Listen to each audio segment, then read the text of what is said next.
Le train s'éloigna dans un hurlement strident, emportant avec lui le dernier fil ténu qui le reliait à sa vie d'avant.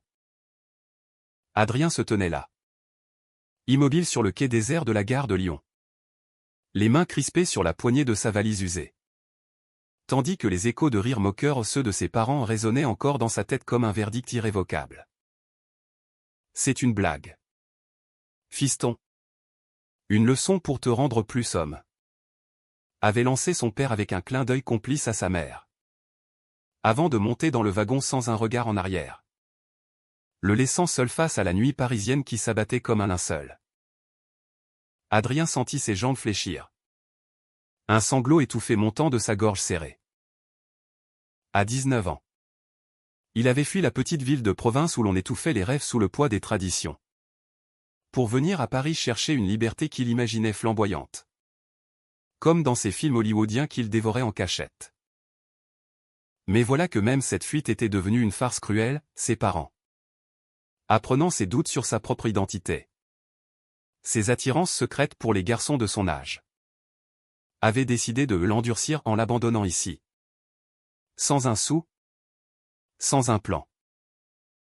Survis une nuit seule, et tu verras ce que c'est d'être un vrai gars, avait ajouté sa mère, les yeux fuyants, comme si elle récitait un script appris par cœur. Le vent froid de novembre fouettait son visage pâle, et il s'effondra contre un pilier de métal rouillé, les larmes coulant enfin librement. Autour de lui, la gare bruissait encore de voyageurs pressés ou des amoureux enlacés, des familles chargées de bagages. Mais personne ne le voyait. Ce garçon aux épaules frêles, vêtu d'un manteau trop grand hérité de son frère aîné. Paris, la ville des Lumières, lui semblait soudain un labyrinthe hostile, un géant indifférent prêt à l'engloutir. Il ferma les yeux, priant pour que ce ne soit qu'un cauchemar, que le train revienne en marche arrière. Mais le silence s'installa, seulement brisé par le claquement distant des talons sur le marbre. C'est alors qu'une voix grave, teintée d'un accent américain chaleureux, perça l'obscurité. « Et ça va? T'as l'air d'avoir vu un fantôme. » Adrien rouvrit les yeux. Et là, sous la lueur jaunâtre d'un réverbère, se tenait un homme d'une trentaine d'années. Grand, aux cheveux noirs en bataille et aux yeux verts qui pétillaient d'une curiosité bienveillante. Il portait un blouson de cuir usé, une écharpe rouge nouée négligemment, et une sacoche en bandoulière qui trahissait l'artiste ou l'écrivain en vadrouille. Arthur, comme il se présenta d'un sourire en coin, était un expatrié américain installé à Paris depuis 5 ans. Un photographe freelance chassant les ombres de la nuit pour ses expositions underground. Adrien hésita, la gorge nouée. Mais quelque chose dans le regard d'Arthur, une franchise désarmante, presque magnétique, le poussa à murmurer « Mes parents. Ils m'ont laissé ici. Comme une blague. Parce que je suis pas. À ces hommes. À leurs yeux. » Les mots sortirent en un torrent. Brut. Sans filtre. Et pour la première fois, il les prononça à voix haute, libérant un poids qu'il portait depuis l'adolescence. Arthur ne rit pas. Ne recula pas. Au contraire. Il s'assit à côté de lui sur le banc froid, alluma une cigarette qu'il n'offrit pas par respect pour le silence de l'autre et écouta. Écouta vraiment. Comme si chaque syllabe d'Adrien était une photo qu'il développait mentalement, capturant les nuances de douleur et de vulnérabilité. Les blagues de famille. Ça peut être les pires poisons, dit Arthur après un long moment, sa voix basse comme un confidage. Moi, j'ai fui les miens à 16 ans. Pour les mêmes raisons. Boston. La banlieue puritaine. Où être gay c'était comme porter une cible sur le dos. Paris m'a sauvé. Ou du moins, m'a donné une seconde chance. Il marqua une pause, jetant un œil à la valise d'Adrien. Viens. Je vis pas loin. Un café chaud? Un lit d'appoint, pas de blague. Promis. Juste un refuge pour ce soir. Adrien le suivit. Les pas hésitants. Le cœur battant d'un mélange de peur et d'espoir. Ils traversèrent la Seine sous un ciel étoilé. Les lumières de Notre-Dame dansant sur l'eau comme des promesses fragiles. L'appartement d'Arthur. Dans le Marais. Était un chaos organisé, murs couverts de tirages photos en noir et blanc ou des portraits d'inconnus saisis dans leur intimité. Des rues parisiennes baignées de mélancolie. Des livres empilés en tours instables. Et une odeur de café fraîchement moulu qui enveloppait tout. Arthur prépara un thé à la menthe. S'assit en tailleur sur le tapis usé. Et pour la première fois depuis des heures. Adrien se sentit vu. Pas jugé. Pas réparé. Juste vu. Ils parlèrent tard dans la nuit. Adrien raconta son enfance étouffée. Les regards en coin des voisins quand il préférait les balais au match de foot. Les nuits passées à pleurer sur des forums anonymes où d'autres garçons comme lui confiaient leur cœur brisé. Arthur, lui, évoqua son arrivée à Paris. Les premières amours fugaces dans les bars enfumés du quartier latin. La joie brute de s'embrasser sous la pluie sans craindre les sirènes de police. Ici, c'est pas parfait. Mais c'est possible. Dit-il. Posant une main légère sur l'épaule d'Adrien. Ce contact, innocent, envoya une décharge électrique le long de son échine, la première étincelle d'un désir qu'il avait toujours nié. Par peur de le nommer. Au petit matin. Quand Adrien s'éveilla sur le canapé. Une couverture jetée sur lui. Il trouva un mot griffonné sur une photo, petit déjeuner en bas. Chez le boulanger. Rejoins-moi si tu veux. Ah. Son cœur s'emballa. Était-ce le début d'une histoire? Ou juste une pitié passagère? Il se leva. Se passa une main dans les cheveux. Et descendit dans la rue pavée. Où Paris s'éveillait dans un concert de klaxons et de croissants chauds. Arthur l'attendait. Un sourire aux lèvres. Et en le voyant, Adrien sut que la blague de ses parents avait, sans le savoir, ouvert une porte inattendue. Les jours suivants s'écoulèrent comme un rêve fiévreux. Arthur l'emmena photographier les marchés aux puces de Saint-Ouen, où les reliques du passé se marchandaient pour des pièces. Et Adrien, pour la première fois, osa pointer l'objectif sur des visages ou un vieux bouquiniste aux yeux plissés. Une drag queen riant aux éclats. T'as l'œil. Gamin, murmura Arthur. Son souffle chaud contre son oreille. Et Adrien rougit. Un feu nouveau allumant ses veines. Il dînait de fromage et de vin bon marché sur le balcon minuscule. Discutant de tout et de rien, les poèmes de Rimbaud qui parlaient d'amours interdites. Les films de Gus Van Sant qui capturaient l'âme queer avec une tendresse brute. Mais sous cette idylle naissante, des ombres planaient. Adrien reçut un appel de sa mère, c'est une leçon. Mon chéri. Reviens. Et on oublie tout. Ton père est inquiet. La voix était mielleuse. Mais il y décelait le reproche sous-jacent. Le refus de comprendre. Il raccrocha. Le téléphone tremblant dans sa main. Et courut se réfugier dans les bras d'Arthur. Qui l'accueillit sans question. Ses lèvres effleurant son front dans un baiser chaste. Ce soir-là. Pour la première fois. Leurs corps se frôlèrent plus intimement, une caresse hésitante sur la joue. Un regard qui s'attarda trop longtemps. Je te veux pas comme un sauvetage. Souffla Adrien. Je te veux comme un choix. Arthur sourit. Et dans ce sourire, Paris sembla soudain leur appartenir. Pourtant, le doute rongeait Adrien. Était-il prêt pour cela?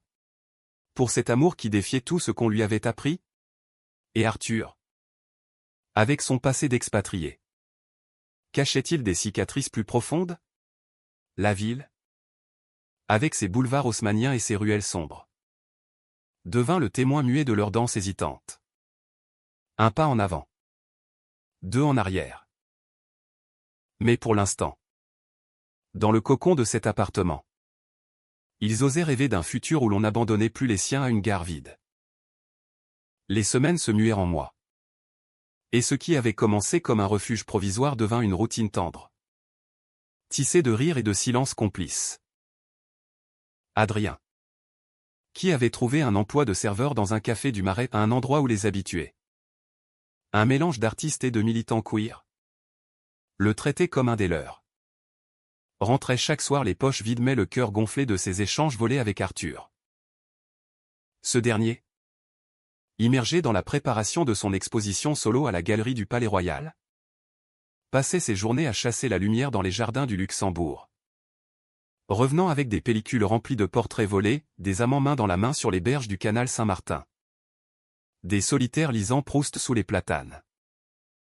Leur première nuit d'amour fut un orage d'émotions. Un lâcher-prise sous les draps froissés de l'appartement. C'était une soirée d'automne pluvieuse. Où Paris se parait de reflets luisants sur les pavés. Adrien, trempé jusqu'aux os après un service interminable, avait poussé la porte en riant nerveusement d'une blague d'un client. Arthur l'avait attiré contre lui, essuyant l'eau de son visage avec une serviette. Et leurs lèvres s'étaient enfin rencontrées à un baiser hésitant d'abord. Puis vorace. Comme si toutes les retenues du monde s'évaporaient dans ce contact. « T'es sûr » avait murmuré Arthur. Les yeux assombris par le désir contenu. Adrien avait hoché la tête, les doigts tremblants défaisant les boutons de la chemise de l'Américain. Leur corps. Si différent de celui d'Adrien fin et adolescent. Celui d'Arthur marqué par les ans et les voyages. S'entrelacèrent dans une danse maladroite mais authentique. Ponctuée de rires étouffés et de murmures en deux langues. Au matin. Lové contre la poitrine tatouée d'Arthur, un cœur brisé entouré de vignes. Souvenir d'un amour perdu à New York. Adrien se sentit renaître. C'est toi qui m'as sauvé. Pas la ville? Confia-t-il. Traçant du doigt les lignes de l'encre. Arthur secoua la tête. Un sourire amer aux lèvres. Non. C'est nous deux. Ensemble. Ils burent leur café en silence. Observant par la fenêtre les passants pressés. Et pour un instant. Le monde extérieur sembla loin. Insignifiant. Adrien apprenait à naviguer dans cette nouvelle peau, il s'acheta des vêtements qui lui allaient vraiment. Coupa ses cheveux en un dégradé audacieux. Et osa même tenir la main d'Arthur dans la rue. Ignorant les regards obliques de quelques passants conservateurs. Mais l'idylle n'était pas sans fissure. Arthur, malgré sa façade décontractée, portait les stigmates de son passé. Un soir, en fouillant par inadvertance dans la sacoche de son amant en cherchant un rouleau de pellicule, Adrien tomba sur une pile de lettres jaunies. Adressée d'une main féminine, revient. Arthur, notre fils a besoin de toi. Son estomac se noie. Un enfant? Un mariage raté? Arthur rentra à ce moment. Surpris par l'expression hantée d'Adrien. C'est pas ce que tu crois. Dit-il en s'asseyant. La voix lourde. Il raconta alors, à 25 ans. Piégé par une grossesse imprévue avec une ex-petite amie. Il avait fui les États-Unis. Laissant derrière lui une vie qu'il n'avait jamais voulu. J'ai pas été un bon père. Adrien. J'ai pas pu. Être gay. C'était déjà un crime là-bas. Dans ma famille. Ajoute un gosse. Et c'était la prison morale. Les larmes coulaient sur ses joues burinées. Et Adrien, au lieu de fuir, l'enlaça, murmurant des mots de réconfort qu'il n'avait jamais dit à personne. Cette confidence scella leur lien plus profondément. Ils décidèrent de voyager ensemble. Un week-end volé à la campagne normande. Où les falaises de craie plongeaient dans la Manche comme des regrets figés. Là, sous un ciel d'octobre voilé, ils marchèrent pieds nus sur les galets, ramassant des coquillages polis par les marées. Arthur photographia Adrien contre le vent, ses cheveux fouettés formant une auréole sauvage. Et ce portrait devint la pièce maîtresse de son exposition au fils de l'exil. Un hommage voilé à leur histoire. À leur retour, la galerie bruissait d'anticipation, critiques d'art, collectionneurs branchés, et même un journaliste du Monde qui flairait le scoop queer. Pourtant, le passé d'Adrien refit surface comme une vague traîtresse. Une lettre arriva, postée de sa ville natale, son père, rongé par la culpabilité ou la fierté mal placée, proposait de le récupérer. Viens à la maison pour Noël. Oublie tes folies parisiennes. On est une famille. Adrien déchira le papier. Mais les mots s'incrustèrent comme des épines. Il confia tout à Arthur lors d'un dîner improvisé aux baguettes croustillantes, camembert coulant, et une bouteille de Bordeaux. Et pour la première fois, il avoua son plus grand peur, et si je suis pas assez fort pour eux? Pour nous? Arthur posa sa fourchette, prit sa main par-dessus la table. La force, c'est pas ce qu'ils t'ont appris. C'est choisir qui tu es. Chaque jour. L'exposition fut un triomphe modeste mais sincère. La salle s'emplit de murmures admiratifs devant les tirages grand format, Paris capturé dans sa vulnérabilité. Des âmes queer émergeant des ombres. Adrien, fier, se tenait aux côtés d'Arthur, recevant des félicitations qui le faisaient rougir. Mais au milieu de la foule, un visage familier surgit, le cousin d'Adrien, envoyé en éclaireur par la famille. Ton père veut te parler. Seul. Le ton était sec, accusateur. Et Adrien sentit le sol se dérober. Il suivit l'homme dehors, dans la cour pavée de la galerie, où la nuit automnale mordait la peau. Là, sous les arches gothiques du palais royal, le cousin lâcha la bombe, ton père est malade. Cancer. Il regrette la blague à la gare. Mais il dit que c'est ta faute. Tes choix qui l'ont rendu comme ça. Les mots frappèrent comme un uppercut. Et Adrien s'effondra contre le mur, un sanglot rauque échappant de sa poitrine. Était-ce vrai? Ou une manipulation pour le ramener dans le giron familial? Pour guérir ce qu'il voyait comme une abomination? Il rentra dans la galerie, les yeux rougis, et trouva Arthur en pleine discussion avec un mécène. Incapable de parler, il se contenta de serrer sa main. Un geste muet qui en disait long. Cette nuit-là, lové dans le lit, Adrien pleura longuement contre l'épaule d'Arthur. Je peux pas les abandonner, même s'ils m'ont jeté. C'est ma famille. Arthur, les bras autour de lui comme un bouclier, murmura, et nous? C'est pas une famille? Le dilemme rongeait Adrien. Un conflit intérieur qui transformait leur bulle de tendresse en champ de mine émotionnelle. Paris, avec ses fontaines chantantes et ses cafés bondés, devint le théâtre d'une bataille silencieuse, l'amour naissant contre les chaînes du sang. Pourtant, dans les moments volés à un pique-nique au jardin des Tuileries, où il se moquait des touristes en se tenant par la taille, une danse improvisée dans la cuisine au son d'un vieux vinyle de Serge Gainsbourg, leur passion s'enflammait. Un contrepoint ardent à la tourmente. Adrien apprit à photographier à son tour, capturant Arthur endormi, vulnérable. Et ces images devinrent leur talisman. Mais le téléphone sonna de nouveau. Et la voix de sa mère, brisée, implora, reviens. Adrien. Pour lui, le piège se refermait. Et avec lui, les premières craquelures d'un cœur divisé. L'hiver s'abattit sur Paris comme un manteau de plomb. Les flocons rares mais tenaces couvrant les toits haussmanniens d'un voile blanc et froid. Adrien. Déchiré entre deux mondes. Passait ses nuits à veiller Arthur endormi. Écoutant le rythme régulier de sa respiration comme un mantra contre le chaos intérieur. Le diagnostic de son père confirmé par un appel larmoyant de sa sœur n'était pas un mensonge, un cancer du poumon. Stade avancé. Ravageant l'homme qu'il avait élevé à la dure. À coups de leçons machistes et de silences oppressants. Il demande pardon. Adrien. Pour la gare.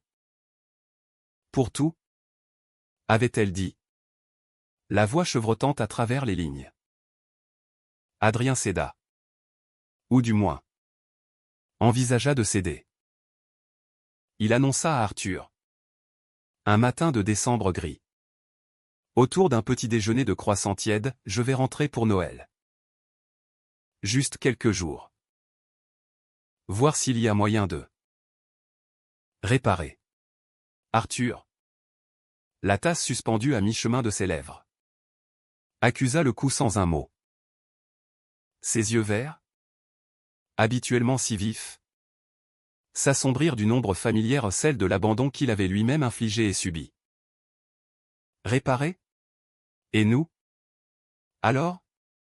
C'est pas réparable. Ça? Sa voix était calme. Trop calme. Masquant la tempête qui bouillonnait. Adrien tendit la main. Mais Arthur se leva. Attrapant son manteau. J'ai une séance photo. Réfléchis bien. Adrien. Paris t'a donné des ailes, la province te les coupera net. Le voyage en train fut un supplice. Adrien. Assis contre la vitre embuée. Revoyait en accéléré les moments volés avec Arthur, leur premier baiser sous la pluie. Les nuits où leurs corps se racontaient des histoires muettes. Les promenades le long de la Seine où ils inventaient des futurs impossibles. La province l'accueillit avec son odeur de terre humide et de regrets figés, la maison familiale. Une bâtisse modeste aux volets verts écaillés. Où sa mère l'étreignit en sanglotant. Son père alitait dans la chambre du rez-de-chaussée. Amaigri. Les yeux creux. Fils, murmura l'homme d'une voix rauque, tendant une main tremblante. J'ai été un con. La blague. C'était de la peur. Peur de te perdre assez. Folies urbaines. Les jours suivants furent un tourbillon d'émotions contradictoires. Adrien aidait sa mère au fourneau, préparant des pot-au-feu comme au bon vieux temps. Tandis que son père, entre deux quintes de tout, tentait des conversations maladroites sur le foot, les voitures. Tout pour éviter l'éléphant dans la pièce. Mais un soir, autour de la table bancale, l'aveugle sortit, j'ai su. Pour tes penchants. C'est pour ça. La gare. Pour te secouer. Adrien. La gorge serrée. Répondit d'une voix ferme qu'il n'avait jamais eue, c'était pas une secousse. Papa. C'était une trahison. Et à Paris. J'ai trouvé qui je suis vraiment. Avec quelqu'un qui m'aime tel quel. Le silence qui suivit fut assourdissant. Brisé seulement par le tic-tac de l'horloge murale. Son père détourna le regard. Mais une larme coula sur sa joue parcheminée. Aime-le fort? Alors. Plus que je t'ai aimé mal. De retour à Paris. Adrien franchit la porte de l'appartement, le cœur lourd de ses adieux provisoires, son père l'avait serré contre lui. Un geste raide mais sincère. Promettant une lettre pour expliquer tout. Arthur l'attendait. Adossé au chambranle. Un verre de vin à la main. L'étreinte fut fiévreuse. Leurs lèvres se cherchant comme pour combler l'absence. J'ai eu peur que tu restes. Avoua Arthur. La voix étouffée contre son cou. Peur que la famille gagne. Ils firent l'amour ce soir-là avec une urgence nouvelle. Comme si chaque caresse effaçait les kilomètres et les doutes. Mais au matin, Adrien trouva une enveloppe sur la table, la lettre de son père. Des mots gribouillés à la main, je regrette. Sois heureux. Fiston. Pas comme moi. Cette rédemption fragile apaisa Adrien, lui permettant de plonger plus profondément dans leur vie à deux. Ils célébrèrent le nouvel an sur les Champs-Élysées. Parmi la foule en liesse. S'embrassant au milieu des feux d'artifice qui explosaient comme des cœurs libérés. Arthur, inspiré par cette résilience, lança un projet photo, Portrait d'exilés. Une série sur les queers français et expatriés. Avec Adrien comme assistant et muse. Ils arpentèrent Montmartre. Le Belleville multiculturel. Capturant des histoires de coming-out tardif. De familles recomposées. De solitude vaincue. Pourtant, la trahison guettait. Tapis dans l'ombre des confidences. Un après-midi. Alors qu'Adrien triait des négatifs dans l'appartement. Son téléphone vibra, un message de sa sœur. Papa est parti cette nuit. Pexfouli. Il a dit de te dire qu'il t'aime. À sa façon. Le monde s'effondra. Adrien s'effondra. Hurlant un cri primal qui fit accourir Arthur de la rue en bas. Les funérailles furent un brouillard de noir et de murmures la province. Avec ses églises gothiques et ses cimetières brumeux. Un rappel brutal des chaînes qu'il avait fuies. Sa mère, veuve éplorée, le serra contre elle, reste. Adrien. Pour moi. Mais il secoua la tête. Les yeux rougis, je peux pas. Pas maintenant. De retour à Paris. Le deuil transforma leur amour en sanctuaire. Mais aussi en champ de mine. Arthur. Maladroit dans sa tendresse. Commis l'erreur fatale, il contacta en secret l'ex-femme d'Adrien un nom. La sienne ou pour des nouvelles de leur fils. Un geste impulsif né de sa propre culpabilité ravivée par la mort du père d'Adrien. Juste pour savoir s'il va bien. Se justifia-t-il quand Adrien, fouillant par jalousie instinctive dans ses mailles, découvrit les échanges. Tu m'as trahi. Siffla Adrien. La voix brisée. Les larmes coulant comme de la pluie acide. Après tout ça. Tu recontactes elle? Comme si notre histoire comptait pas. La dispute éclata comme un orage. Mots acérés fusant dans l'appartement confiné, t'es pas prêt pour ça. Adrien. T'as encore un pied dans ton passé toxique, cria Arthur. Avant de claquer la porte. Laissant Adrien seul avec ses fantômes. La trahison n'était pas dans l'acte lui-même un appel anodin. Des mots polis. Mais dans le secret. Ce poison qui rongeait la confiance naissante. Adrien erra dans les rues nocturnes. Passant par le pont des Arts où les cadenas d'amour passés teintaient comme des moqueries. Il pensa à son père. À cette lettre d'adieu, sois heureux. Mais le bonheur semblait soudain un mirage. Un luxe pour ceux qui n'avaient pas le cœur en miettes. Arthur. De son côté. Noya son remords dans un bar du Marais. Commandant un whisky après l'autre. Revoyant les erreurs de sa vie défiler comme un film raté. À l'aube, il rentra. Trouvant Adrien assis sur le canapé. Les yeux vides. Pardon? Murmura-t-il. S'agenouillant. J'ai eu peur de te perdre. Comme j'ai perdu tout le reste. Mais c'est pas une excuse. Adrien. Épuisé. Tendit la main, peur de quoi? On est déjà brisés tous les deux. Leur réconciliation fut lente. Un fil fragile retissait mot à mot. Caresse à caresse. Mais la graine de doute était plantée. Attendant la tempête pour germer. Le printemps revint à Paris avec une douceur traîtresse. Les cerisiers du square du Vert-Galant fleurissant en explosion rose contre le gris des pierres. Adrien et Arthur. Survivant à la fissure de l'hiver. Se jetèrent dans un rythme effréné pour panser les plaies, voyage court à Lyon pour des festivals photos. Nuit Blanche a développé des tirages dans la chambre noire improvisée de l'appartement. Leur amour, forgé dans le feu du deuil et de la trahison, avait gagné en profondeur. Une intimité brute où les silences parlaient plus que les mots.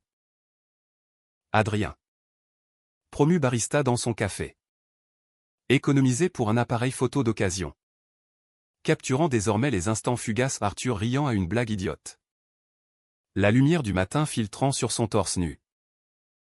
Mais la trahison refit surface sous une forme plus insidieuse, les lettres de l'ex-femme d'Arthur. D'abord anodines, devinrent pressantes.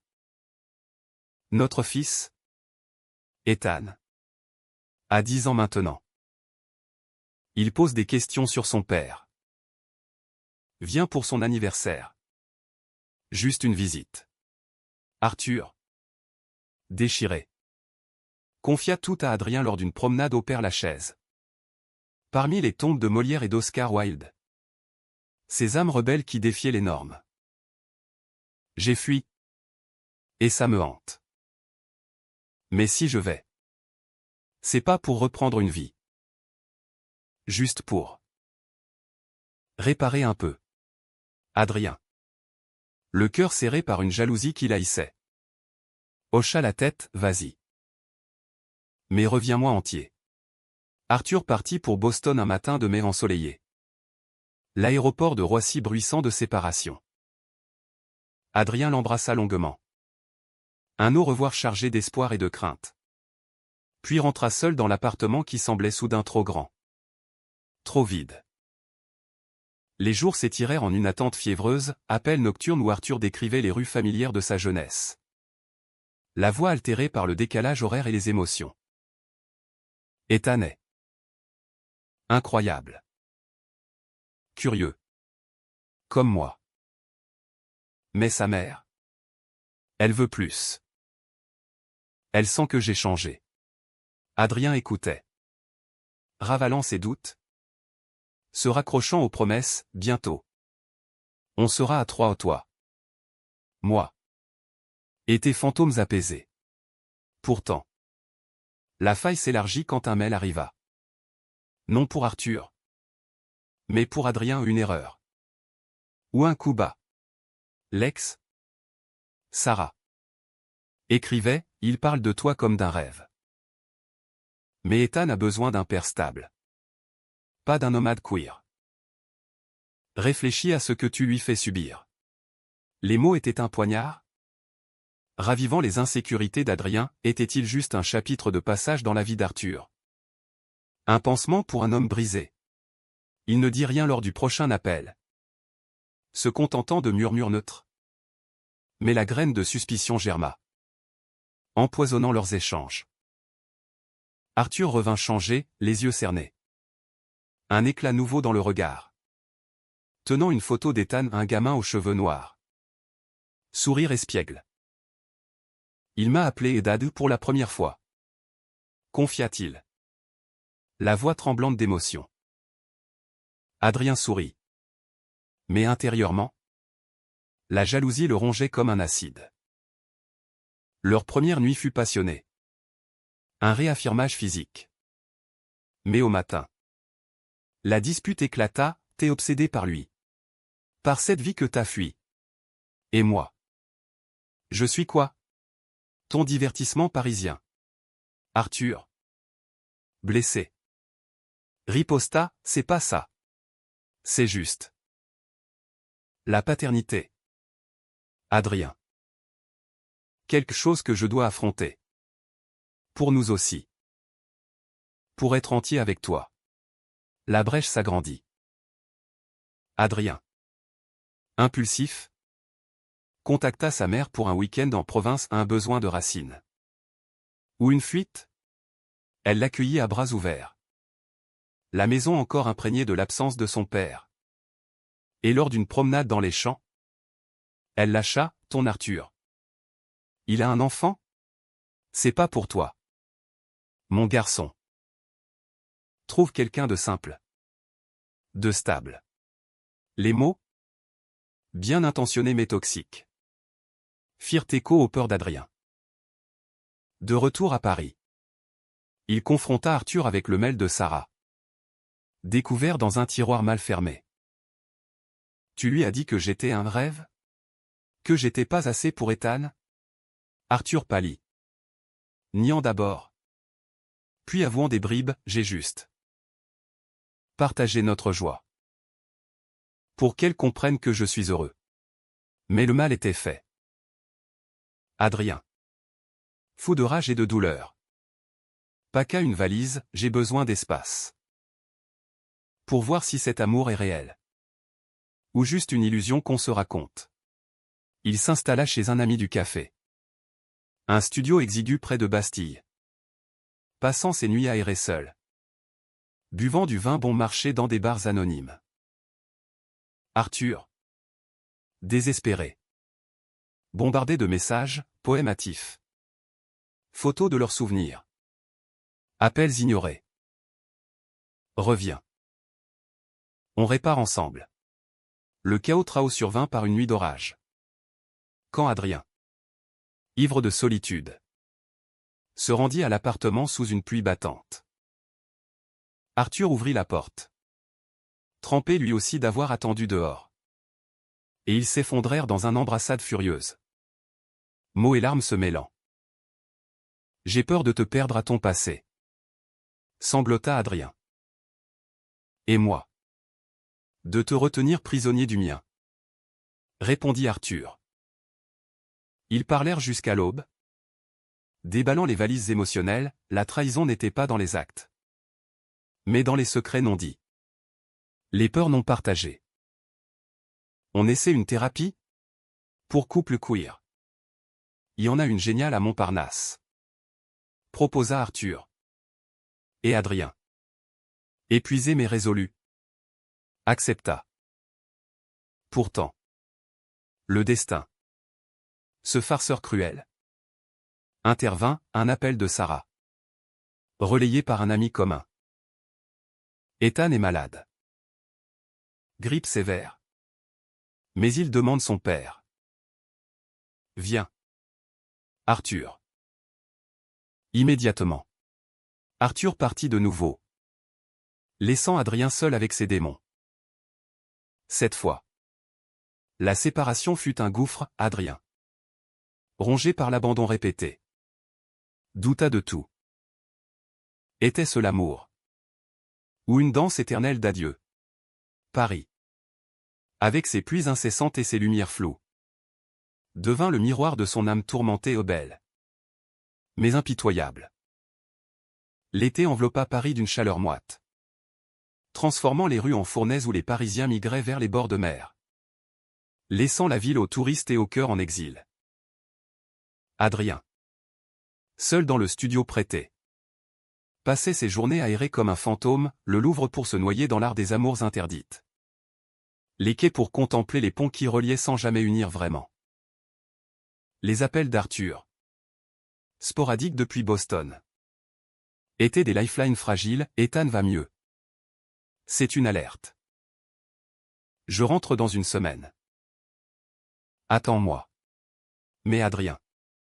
Usé par les allers-retours émotionnels. Répondit d'une voix distante, prends ton temps. Réfléchis à ce que tu veux vraiment. La semaine s'étira en un vide abyssal.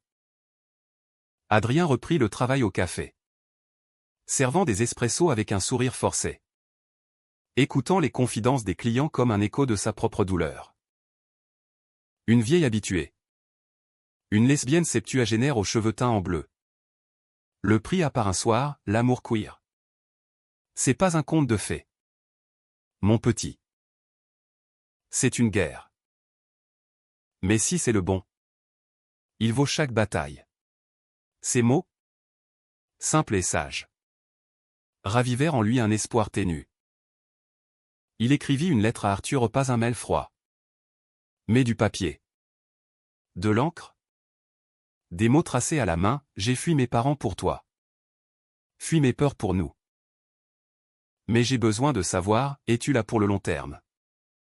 Ou juste pour les tempêtes? Arthur rentra par un crépuscule orangé. L'aéroport cédant la place à un taxi qui le déposa devant l'appartement vide. Il trouva la lettre sur le tapis. Intacte. Et son cœur se serra. Au lieu de forcer la porte, il s'assit sur les marches, relisant les lignes jusqu'à ce que les larmes brouillent l'encre. Puis, impulsif, il marcha jusqu'au café d'Adrien, entrant juste à temps pour la fermeture. Le voyant, Adrien s'immobilisa derrière le comptoir, un plateau de tasses tremblant dans ses mains. « T'es là » murmura-t-il. Mi-accusation, mi-prière. Arthur s'approcha. La voix brisée, oui. Et je reste. Pour de bon. Ils sortirent dans la nuit tiède, marchant sans but le long de la rue de Rivoli, les néons des vitrines dansant sur leurs visages. Arthur parla d'abord de Boston, de l'enfant qu'il avait regardé avec des yeux curieux, demandant « T'es gay ? Papa ? C'est cool. » De Sarah, qui avait enfin lâché prise, acceptant une coparentalité distante. C'est pas une fin, Adrien. C'est un chapitre clos. Toi, t'es mon présent. Mon futur. Adrien. Les larmes coulant librement. S'arrêta sous un réverbère, prenant le visage d'Arthur entre ses mains. J'ai eu si peur. De pas être assez. Pour toi. Pour Ethan. Pour personne. Leur baiser. Là. En pleine rue. Fut un serment, lent. Profond. Indifférent aux passants. De retour à l'appartement. Ils rangèrent les valises littérales et métaphoriques. Arthur rangea les lettres de Sarah dans une boîte scellée, promettant transparence totale. Adrien, à son tour, appela sa mère pour un appel franc, « Je t'aime. Maman. Mais ma vie est ici. » Avec lui. Elle pleura. Mais accepta, murmurant un sois heureux qui échoait la lettre de son père. Ensemble, ils s'inscrivirent à cette thérapie. Un espace neutre où ils apprirent à nommer les peurs, l'abandon pour Arthur, l'insuffisance pour Adrien. Les séances, ponctuées de rires nerveux et de silences lourds, les reconstruisirent brique par brique. L'automne les trouva solides. Leur amour mûrit comme un vin millésimé. L'exposition au portrait d'exilé voyagea à New York, invitant Arthur et Adrien à la Big Apple, un pèlerinage ironique aux racines de l'expatrié. Là, sous les gratte-ciel impitoyables, ils marchèrent main dans la main à Central Park, Ethan les rejoignant pour un pique-nique maladroit mais joyeux. Le garçon, timide au début, serra Adrien dans ses bras à la fin, « T'es cool. » Le boyfriend de papa. Ce moment, simple, c'est là leur famille recomposée au pas parfaite, mais humaine, tissée de compromis et de tendresse. De retour à Paris, Adrien lança son propre projet, un blog photo sur les jeunes queers français. Gares oubliées. Hommage à sa propre histoire. Arthur l'aida. Ses conseils comme des guides dans la nuit. Une nuit de novembre. Un an jour pour jour après la blague fatidique.